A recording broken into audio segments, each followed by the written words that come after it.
नमस्कार, मैं सुहाना आपके साथ और आप देख रहे हैं द न्यूज पोस्ट। वक्त तो चले खबरों में तेजी से अपडेट करने का, लेकिन इससे पहले अगर नहीं किया है आपने द न्यूज पोस्ट को सब्सक्राइब तो सबसे पहले चैनल को सब्सक्राइब करें, बेल आइकन पर क्लिक करना ना भूलें क्योंकि इससे मिलती रहेगी आपको तमाम अपडेट। तो चलिए बिना वक्त जाया किए शुरू करते हैं आज की बुलेटिन। राजधानी रांची में 50 मीटर की दूरी पर भाजपा नेता की हत्या हो गई। बाइक सवार अपराधियों ने आराम से घटना को अंजाम देकर निकल गए। वहीं एक अपराधी को ग्रामीणों ने पकड़ लिया। हत्या के बाद ग्रामीणों में आक्रोश है। जगह जगह पर सड़क जाम कर दिया गया। जिस जगह काके चौक के पास हत्या की घटना को अपराधियों ने अंजाम दिया, यहाँ सड़क पर सैकड़ों की संख्या में ग्रामीण उतरकर टायर जलाकर प्रदर्शन कर रहे हैं। जगह से थाना की दूरी 50 मीटर है, लेकिन दिन दहाड़े गोली मारी गई। जी हाँ, भाजपा ने आज बुलाया रांची बंद। आम जनता, व्यापारी वर्ग सभी से बंद का समर्थन करने की अपील की गई। भाजपा रांची ग्रामीण जिला महामंत्री और पूर्व जिला परिषद सदस्य अनिल टाइगर की अपराधियों द्वारा गोली मारकर हत्या किए जाने से सभी स्तब्ध है और कहा गया कि अपराधी बेखौफ होकर जनप्रतिनिधियों पर हमला कर रहे हैं। प्रदेश में न कानून व्यवस्था पूरी तरह से चरमरा गई है, जहां न जनप्रतिनिधि सुरक्षित है और न ही आम नागरिक। पुलिस के ऑफिसर्स अब जमीन का धंधा करेंगे और करवाएंगे। जमीन दलालों को संरक्षण देंगे तो ऐसी घटनाएं तो होंगी ही। इस घटना की नैतिक जिम्मेदारी लेते हुए मुख्यमंत्री हेमंत सोरेन को तत्काल इस्तीफा देना चाहिए। घटना की सूचना मिलते ही बाबूलाल मरांडी और प्रदेश संगठन महामंत्री कर्मवीर सिंह यहाँ पहुंचे और शोकाकुल परिजनों से मुलाकात की और इसी दौरान उन्होंने इस तरह की बयानबाजी की। मुख्यमंत्री आवास के नाक के सामने अपराधियों द्वारा दिन दहाड़े भाजपा के रांची ग्रामीण जिला महामंत्री सह पूर्व जिला परिषद सदस्य इंद्रजीत महतो उर्फ अनिल टाइगर की गोली मारकर हत्या किए जाने को लेकर भाजपा ने तीखी प्रतिक्रिया दी है। भाजपा के प्रदेश प्रवक्ता रमाकांत महतो ने कहा कि राज्य में सरकार नाम की कोई चीज नहीं रह गई है, बल्कि राजधानी पूरी तरह से अपराधियों की गिरफ्त में आ गई है। सरकार और प्रशासन बालू बेचने और जमीन दलालियों में व्यस्त है। जंगल राज स्थापित हो गया है राज्य में। महतो ने कहा कि राज्य सरकार अपराधियों पर लगाम लगाने में विफल हो चुकी है, जिसके कारण बेलगाम हो गए हैं अपराधी। भाजपा प्रवक्ता ने सीधे हेमंत सरकार पर हमला बोलते हुए कहा कि जानबूझकर भाजपा नेताओं व कार्यकर्ताओं को टारगेट में लेकर हत्या करवा रही है। राजधानी से सटे क्षेत्रों और मांझी में भी भाजपा नेता जीताराम मुंडा की इस तरीके से दिन दहाड़े अपराधियों के द्वारा गोलियों से छलनी कर दिया गया था। सरकार मूक दर्शक बनी हुई थी। एक तरफ पुलिस मुख्यालय में डीजीपी की अध्यक्षता में लॉ एंड ऑर्डर की हाई लेवल मीटिंग चल रही थी और दूसरी तरफ रांची के काके में भाजपा नेता की गोली मारकर हत्या कर दी गई। बताया जाए कि डीजीपी ने आने वाले त्योहारों यानी ईद, सरहुल और रामनवमी को लेकर हाई लेवल मीटिंग बुलाई थी, जिसमें त्योहारों के दौरान विधि व्यवस्था बनाए रखने को लेकर विस्तृत चर्चा की गई। डीजीपी ने निर्देश दिया कि किसी भी तरह की अप्रिय घटना से बचने के लिए सुरक्षा व्यवस्था को मजबूत किया जाए। रूट प्लानिंग, भीड़ नियंत्रण, लाठीचार्ज नियम और सुरक्षा उपायों पर गहन समीक्षा की गई। डीजीपी ने कहा कि अनावश्यक छुट्टियां रद्द की जाएंगी और सुरक्षा बलों की तैनाती की जाएगी। पूरे राज्य में रैफ की तैनाती भी आदेश दे दिए गए हैं। उन्होंने अधिकारियों को यह भी निर्देश दिया कि डीजे पर कोई भड़काऊ गाना ना बजे। इस पर रांची हजारीबाग में विशेष ध्यान दिया जाएगा। काके में भाजपा नेता की हत्या पर कहा गया कि मामले में आरोपियों की जल्द ही गिरफ्तारी होगी। जी हाँ, कुछ इसी तरह की बातें करते हुए नजर आए हैं डीजीपी।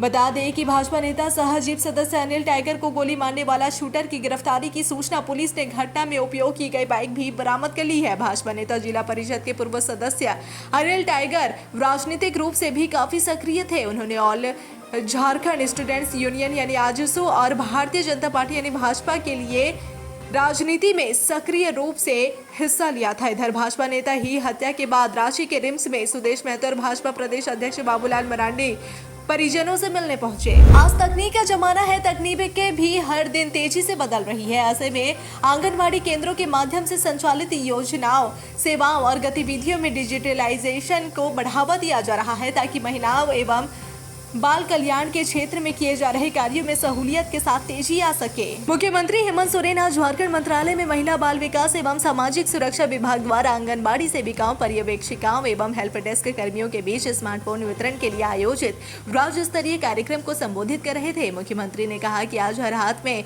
स्मार्टफोन है। स्मार्टफोन आपके साथ 24 घंटे रहने वाले एक सहयोगी की भूमिका निभा रहा है। यह आपके द्वारा किए जा रहे कार्यों को आसान बना रहा है। ऐसे में स्मार्टफोन के बिना एक कदम भी आगे पढ़ना आसान नहीं है। इसी बात को ध्यान में रखकर सरकार द्वारा आंगनबाड़ी सेविकाओं, पर्यवेक्षिकाओं और हेल्थ डेस्क कर्मियों के स्मार्टफोन दिया जा रहा है ताकि आप अपने कार्यों को बेहतर तरीके से निभा सके।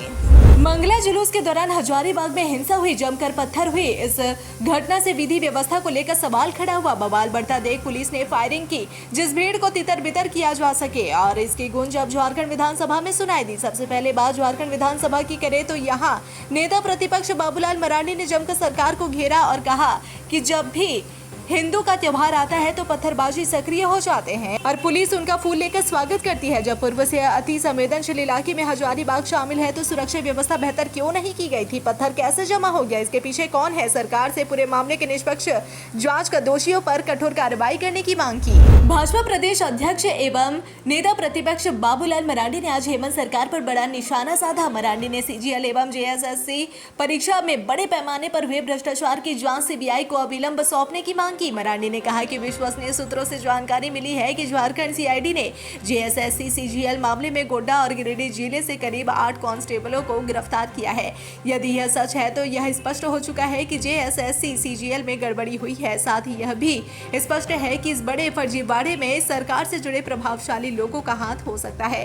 उन्होंने कहा कि ऐसा लग रहा है कि बड़ी मछलियों को बचाने के लिए छोटी मछलियों को बलि चढ़ाया जा रहा है और कहा कि सरकार को तुरंत सीजीएल परीक्षा रद्द कर एक उच्च स्तरीय जांच सीबीआई से करवानी चाहिए और इस घोटाले में शामिल सफेदपोशों को हिरासत में लेना चाहिए। झारखंड की बेटी बहनों के खाते में 31 मार्च से पहले खाते में पैसा पहुंचना शुरू हो जाएंगे। इसे लेकर सरकार ने विभाग को आदेश दे दिया है कि सभी के खाते में पैसे भेज दिए जाए। इसे लेकर खुद झारखंड सरकार की मंत्री दीपिका पांडे सिंह ने अपने सोशल मीडिया अकाउंट पर पोस्ट कर लिखा है कि अबुआ सरकार बेटी का ख्याल रखती है, अपने वादे को पूरा करते हैं।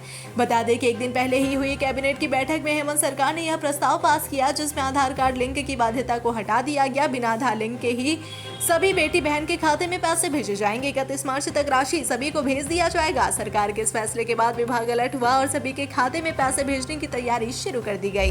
सोना झारखंड, प्यारा झारखंड, अबुआ झारखंड, जितना सुंदर नाम है उतना ही सुंदर हमारे राज्य की तस्वीर।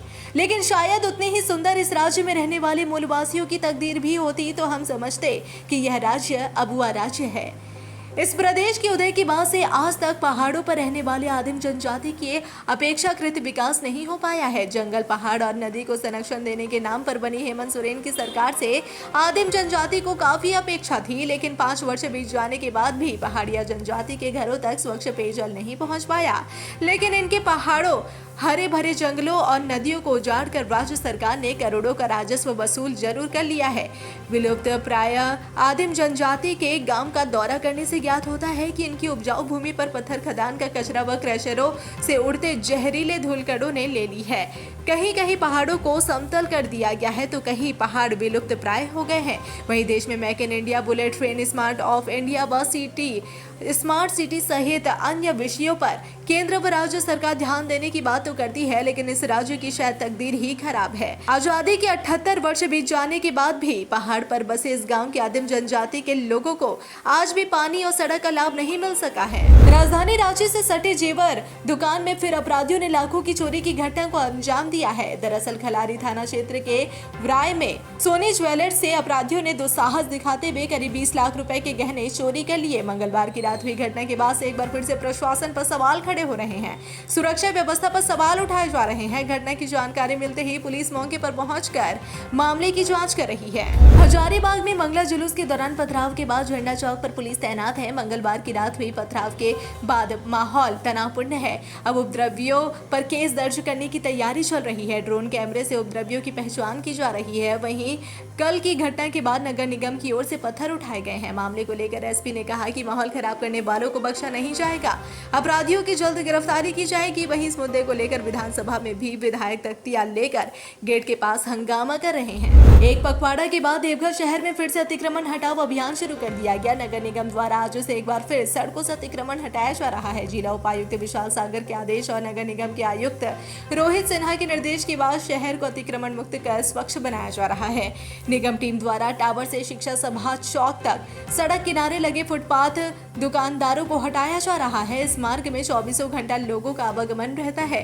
खासकर बाबा मंदिर जाने वाले अधिकांश श्रद्धालु इसी मार्ग से बाजार होते हुए बाबा दरबार आते जाते हैं। फुटपाथ पर दुकान लगने की वजह से चौड़ी सड़क तंग तंग गली बन जाती है। इसी मार्ग में थोक खुदरा सहित सैकड़ों दुकान है। अगर ऐसे में कहीं कोई अप्रिय घटना घट जाती है तो जिला प्रशासन के अधिकारी या अग्निशमन विभाग की गाड़ी को काफी मशक्कत करना पड़ता है। ऐसे में अतिक्रमण मुक्त कराना ही एकमात्र उपाय है। इसी को देखते हुए निगम द्वारा आज से एक बार फिर अतिक्रमण मुक्त अभियान चलाया गया। गुमला के भरनों में प्रेम प्रसंग में 15 साल के किशोर की हत्या कर दी गई। प्रेमिका से मिलने आए किशोर का शव कुएं से मिलने के बाद गांव में तनाव का माहौल है। फिलहाल पुलिस मामले की जांच कर रही है। आपको बता दें कि गुमला जिले के भरनों प्रखंड के करंज थाना क्षेत्र के गोइलकेरा गांव में सुबह सुबह पुलिस ने 15 वर्षीय किशोर का शव बरामद किया। मृतक की पहचान ससई थाना क्षेत्र के नगर जोगिया टोली निवासी शिबू राव के पुत्र गंगा राव के रूप में हुई है। परिजनों का आरोप है कि गंगा की हत्या कर शव को कुएं में फेंक दिया गया।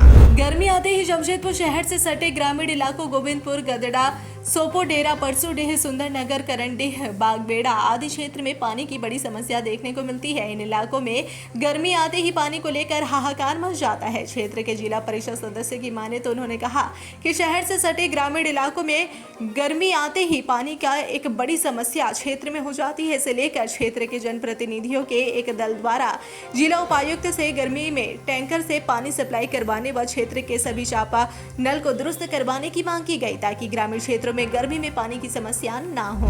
साहिबगंज जिले में लगातार मलेरिया बीमारी से संरक्षित जनजातीय समुदाय के बच्चों की मौत होने का सिलसिला थमने का नाम ही नहीं ले रहा। वहीं मंडरो प्रखंड के बसाहा पंचायत के नगर भिट्टा पहाड़ पर पिछले एक सप्ताह के अंदर 5 बच्चों की मौत हो जाने का मामला प्रकाश में आने के बाद जिला स्वास्थ्य विभाग की टीम रेस हो गई है। घटना सामने आने के बाद जिले के civil surgeon doctor Praveen Kumar Santhalia के निर्देश पर नगर भिट्टा गांव पहाड़ पर रहने वाले सभी लोगों का ब्लड सैंपल व उन सभी का समुचित इलाज करने का निर्देश जारी कर दिया गया। धनबाद के गोविंदपुर में एक भीषण दुर्घटना हुई। ठाकुरबाड़ी के सामने जीटी रोड पर 5 वाहनों में आगे पीछे टक्कर हो गई। घटनास्थल पर पहुंचे लोग भी आश्चर्य रह गए कि आखिर इस दुर्घटना में कैसे हुई। यह दुर्घटना दिल्ली कोलकाता लेन पर हुई बताई जा रही है। 5 वाहनों की टक्कर में 9 लोगों के घायल होने की सूचना है। घायलों में 8 श्रमिक बताए जाते हैं। यह सभी चतरा से कोलकाता जा रहे थे। प्रत्यक्षदर्शियों के अनुसार जीटी रोड पर एक ही लाइन से वाहन तेज रफ्तार से जा रहे थे और इसी दौरान पिकअप वैन ने आगे चल रहे ट्रक को ठोकर मार दिया। उसके बाद पीछे चल रही टर्बो कार पिकअप वैन से जा टकराई। उसके पीछे आ रहा टैंकर भी टर्बो कार से टकरा गया। 5वीं टक्कर में लोडेड ट्रक ने टैंकर को धक्का मार दिया। टक्कर इतनी जोरदार थी कि पिकअप वैन दूसरे वाहन पर चढ़ गया और उसके नीचे टर्बो कार घुसकर चकनाचूर हो गई। टर्बो कार के परखच्चे उड़ गए थे। कार में सवार चालक और सभी श्रमिक बचाव बचाव कर आवाज देने लगे। वन विभाग की टीम पर हमला मामले में पुलिस ने 2 आरोपियों को गिरफ्तार कर बुधवार को जेल भेज दिया। इस मामले में हिसापोड़ा निवासी सुंदरलाल बेसरा, पिता बाबूदास बेसरा, रामकुमार बेसरा, पिता बाबूदास बेसरा को गिरफ्तार कर लिया गया है। बता दें कि गोला रजरप्पा की सीमा पर स्थित हिसापोड़ा में वन विभाग की क्विक रिस्पांस टीम यानी QRT पर एक दिन पहले रात करीब 10 बजे जानलेवा हमला हुआ था। हमलावरों ने वन विभाग पर हाथी भगाने की सूचना पर देर से पहुंचने का आरोप लगाया था। इस दौरान वनरक्षी अजय करमाली और हाथी भगाव दल में शामिल एक सदस्य रामजीत मांझी बुरी तरह घायल हो गए थे। फिलहाल दोनों का इलाज सदर अस्पताल रामगढ़ में चल रहा है। सूचना के बाद पहुंची गोला थाना की पुलिस ने दोनों वनकर्मियों को अस्पताल भेजा। वनकर्मियों से हाथी भगाने के उपकरण भी हमलावरों ने लूट लिए थे। राज्य के सबसे बड़े अस्पताल रिम्स में अल्ट्रासाउंड के लिए मरीजों को करीब 5 दिनों का इंतजार करना पड़ रहा है। इससे मरीज और उनके परिजनों को काफी परेशानी हो रही है। साथ ही जांच में देर से इलाज भी रुक गया है। जी हां, आपको बता दें कि 5 दिनों के बाद नंबर मिलने के कारण कई मरीज बेहाल है। आपको बता दें कि रिम्स में अल्ट्रासाउंड के लिए 100 से अधिक मरीज हर दिन पहुंच रहे हैं। इनमें से मात्र 50 मरीजों का ही एक दिन में अल्ट्रासाउंड जांच हो रही है। आलम यह है कि हर दिन लोग परेशान होकर निजी क्लिनिक में जांच के लिए पहुंच रहे हैं। इसके लिए उनको अल्ट्रासाउंड के लिए 1500 रुपए तक खर्च करने पड़ रहे हैं। जानकारी के अनुसार रिम्स में 200 से अधिक मरीजों का भी वेटिंग लिस्ट है। ऐसे में भर्ती मरीज भी बाहर से जांच कराने को मजबूर हो रहे हैं। प्रेमिका से मिलने आए किशोर का शव कुएं से मिलने के बाद गांव में तनाव का माहौल है। फिलहाल पुलिस मामले की जांच कर रही है। आपको बता दें कि गुमला जिले के भरनों प्रखंड के करंज थाना क्षेत्र के गोइलकेरा गांव में सुबह सुबह पुलिस ने 15 वर्षीय किशोर का शव बरामद किया। मृतक की पहचान ससई थाना क्षेत्र के नगर जोगिया टोली निवासी शिबू राव के पुत्र गंगा राव के रूप में हुई है। परिजनों का आरोप है कि गंगा की हत्या कर शव को कुएं में फेंक दिया गया। वहीं इस मामले में थाना प्रभारी आशीष केसरी ने बताया कि मृतक के पिता की शिकायत पर अज्ञात अपराधियों के खिलाफ मामला दर्ज कर लिया गया है और पुलिस मामले की गहराई से जांच कर रही है।